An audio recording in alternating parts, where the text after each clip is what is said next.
If you're not aware that spending time with the wrong group of people could often be a trigger that can lead you back into sin, then stick around to the end of this video. Welcome to part 5 of the topic, triggers that can lead Christians into sin and how to overcome them. So you can watch part 1 to 4 if you just go to my page. There's a whole playlist for everything. There is a reason why God allowed the creation of a church to take place. There is a reason why we have Christian fellowships, Christian communities. This is because when you're with people that are like-minded like yourself, you would prosper because you're in a positive community and you're with people that have the same goal and vision as you. Now it all makes sense why all those things are in place.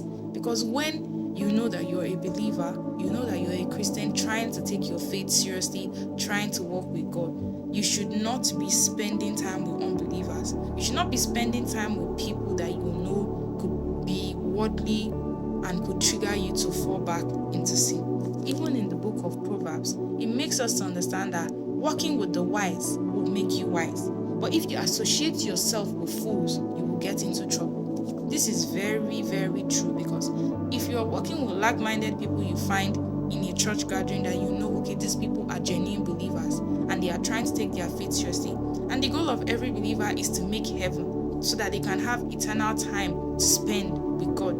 But if you know that you don't have anybody around you because you didn't choose to socialize, or maybe you have trauma from the church, so you have phobia for socializing, you have to actually make sure that you surround yourself with godly people, because this is going to be harmful for you. It opens yourself up for attacks if you don't surround yourself with godly people. When you're going through something, it's easier to share with a fellow believer who understands the struggles of life, to support you in prayer and intercession, compared to explaining your problems to a non-believer who would mostly just want to hear it just for hearing sake.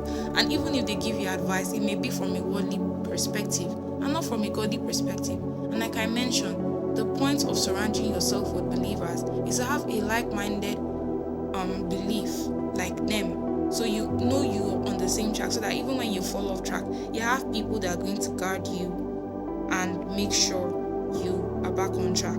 Another scripture about company is from the book of 1 Corinthians chapter 15 verse 3, which says, don't be fooled by those who say such things. You have to read the full chapter to understand that part. But the main thing I'm bringing out from here is the words which he said, this bad company corrupts good character. If you know you're a God-fearing person, you should try as much as possible to socialize and associate yourself with people who are godly and are trying to have a good and growing relationship with God, rather than going to socialize with people who are worldly. They don't even pray, they don't take Christ seriously, they are in a lifetime of spiritual warfare and they are not even aware of it. This is why you should be conscious of the company you keep.